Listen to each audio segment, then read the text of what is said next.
I have a few remarks prepared, but what I'd really like to do is have a series of conversations with you. And what I'd like to do is to talk about some of the different areas that I've worked in and share that with you, talk a bit about SLA, and then I'd love to hear from you and hear about the types of things that you're interested in, how you view the association, and where you think you're going from here. So, what do we mean by the term special library or specialized library? Ken alluded to that earlier. It really defies a very precise definition. If you look at the membership, the SLA membership in this chapter, you see that it is incredibly diverse. We have corporate librarians who are embedded in corporations. You have public libraries who have very, very specialized functionality in terms of their parent organization. But essentially, if you look at the Oxford English Dictionary, the 1989 edition, I'll give you the citation because that's the thing about working with information professionals. You need to make sure that you are citing properly because somebody in the room is going to ask you what your source is. Well, the first definition from the OED in terms of special is exceeding or excelling in some way that is unusual or uncommon. It's exceptional in character or exceptional in quality. So, what is a special library or a specialized library? It's an information center or a library that supports the mission statement of the parent organization. For example, the library that I manage now has a mission statement. We're a public university. Our primary goal is to support the present and the anticipated teaching and research needs in information and library science for students, faculty, and staff. We also provide materials and reference services for continuing education and professional development of librarians and information professionals across the state. We also have a user community or a client base, students like yourself, master's students, undergraduate students, and doctoral students. And then there's students in other departments like the School of Education. And as I mentioned, librarians and information specialists from the state of North Carolina. And you never know what's going to happen in terms of working for a public university. I had a reference question about 6 weeks ago, and we do ask a librarian, chat reference, etc. You know the models. Well, this lady sent an email, and she said, "I hope you can help. I think my house is haunted." And I thought, aha, it's not even Halloween yet, and I'm getting a question like this. But she was quite serious, and I actually had double-checked with the main reference department to see if they were getting the same question. Was this a hoax or something that was being spread across campus? Turned out the telephone number, the address that she listed, etc., were legit, and she actually was really looking to see if some type of violent crime had been committed on the property. And I thought, well, just need more help than I can manage right here. But I ended up sending her to the public library, and she was out of state.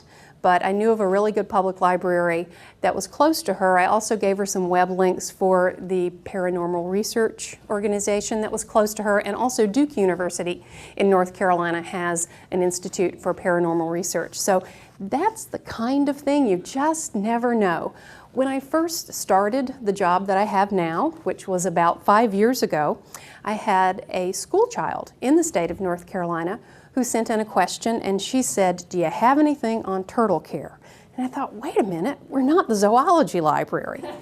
But essentially, we did have a couple of things, and I also sent her several web links. Essentially, you really never know what type of question you're going to end up getting in that type of setting. And there really is no such thing as a typical day. In corporate and academic libraries, usually the types of things you do, if it's a traditional library setting, you're looking at the email, et cetera, et cetera. I've worked in 4 different settings. I was very fortunate out of graduate school to work at the National Humanities Center, which is a hybrid model of a special library and an academic library. I also worked for this little software company called SAS. It's a privately held software company, and the specialty is statistical analysis software, data mining, etc. I'm convinced that the reason that the vice president that I worked for at SAS hired me is because I had used SAS I will confess, on a mainframe to crunch the numbers for my master's paper. And I knew what the application was, and I knew a bit about how to use it, which was very different from people that he had encountered before, because people typically say, SAS? What's that? Of course, you know, they compete with SPSS in terms of the marketplace. I also had the very good fortune to work at Nortel Networks, which is a Canadian-based telecommunications company. And now I'm at the University of North Carolina, Chapel Hill, one of the best jobs I've ever had.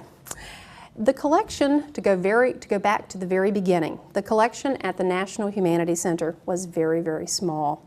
We had 1,200 volumes.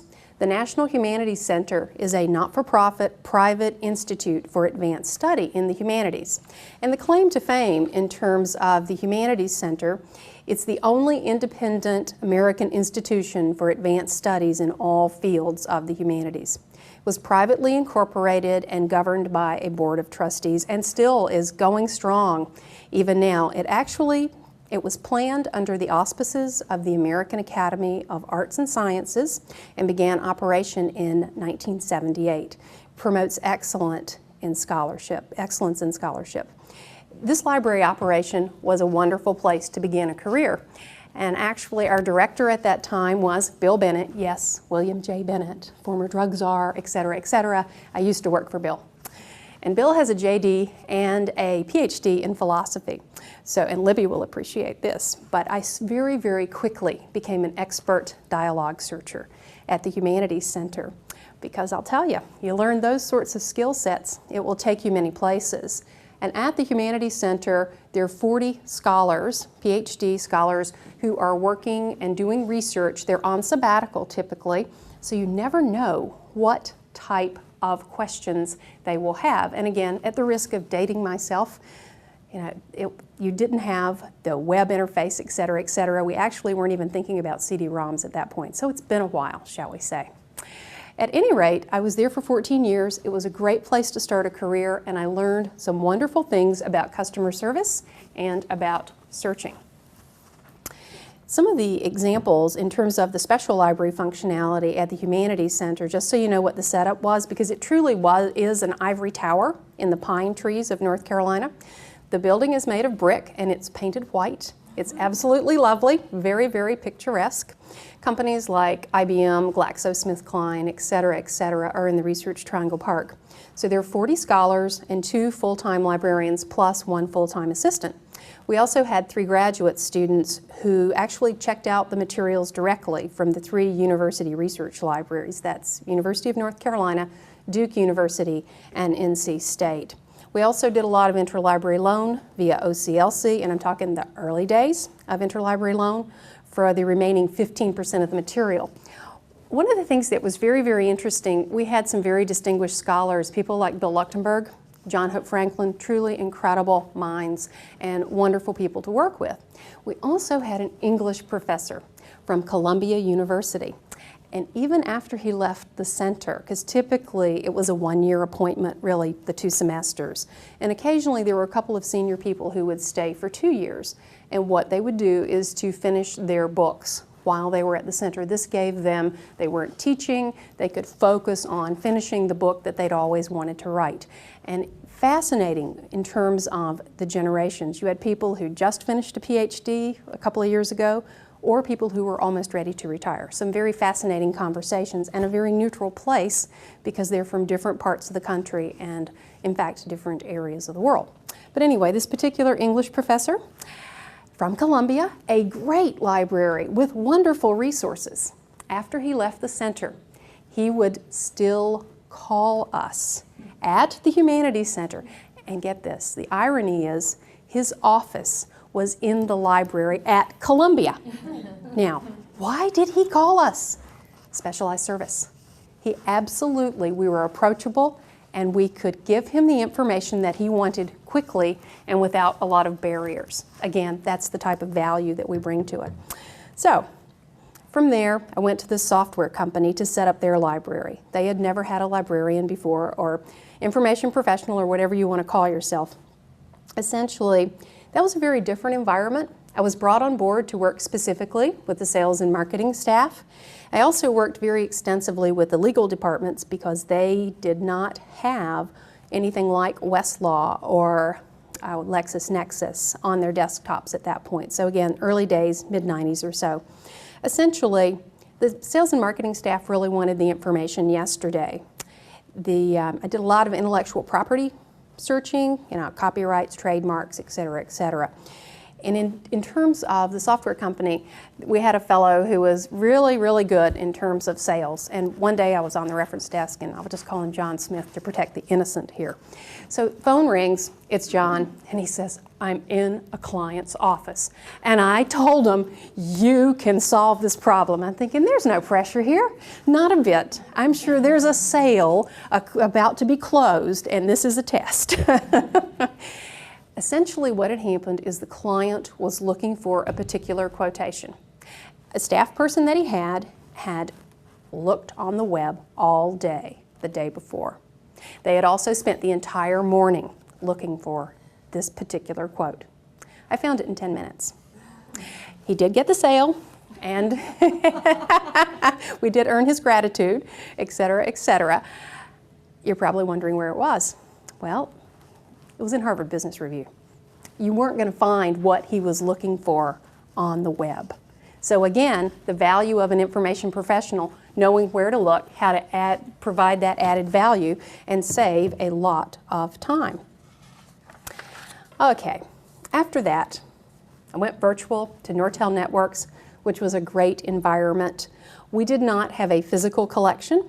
We had a totally virtual operating environment. There were 68 of us who were employed around the world for Nortel. We worked in virtual teams, and once a year we met face to face. Libby and I were talking earlier about operating in a virtual world, about teleconferencing, et cetera, and how there is you still want to see somebody at least once a year. It's the reason we still go to conferences and have professional organizations and all kinds of things.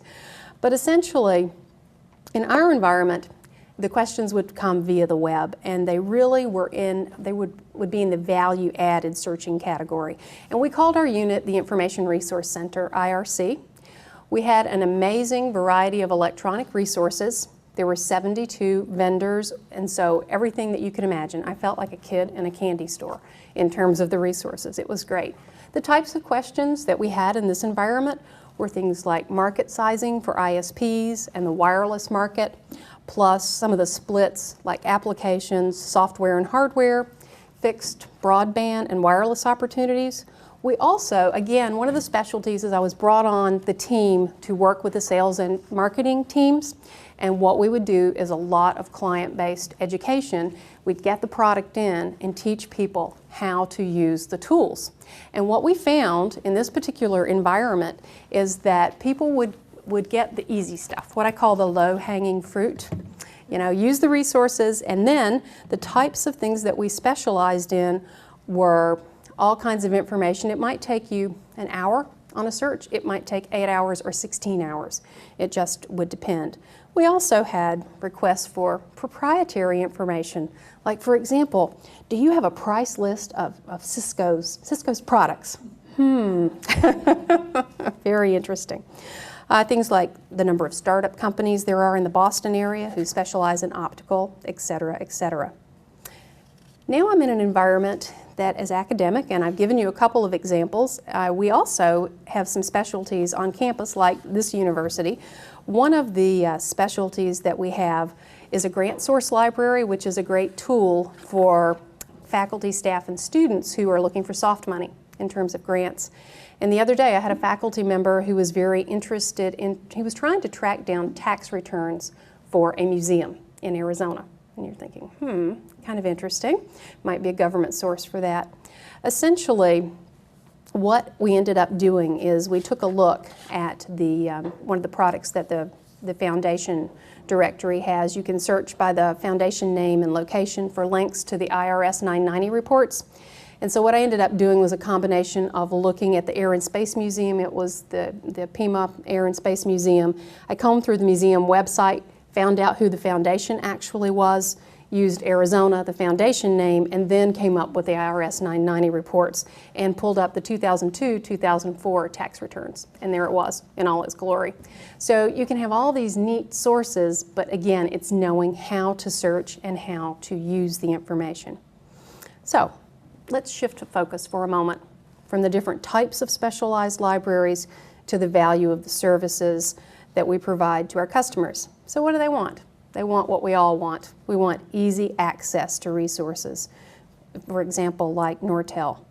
And the expectations are very, very high in terms of, there's been a recent report just in the last couple of weeks in terms of Outsell. Do you guys follow Outsell? You probably do. You've seen some stuff in the press and things like that. They do a series of industry reports.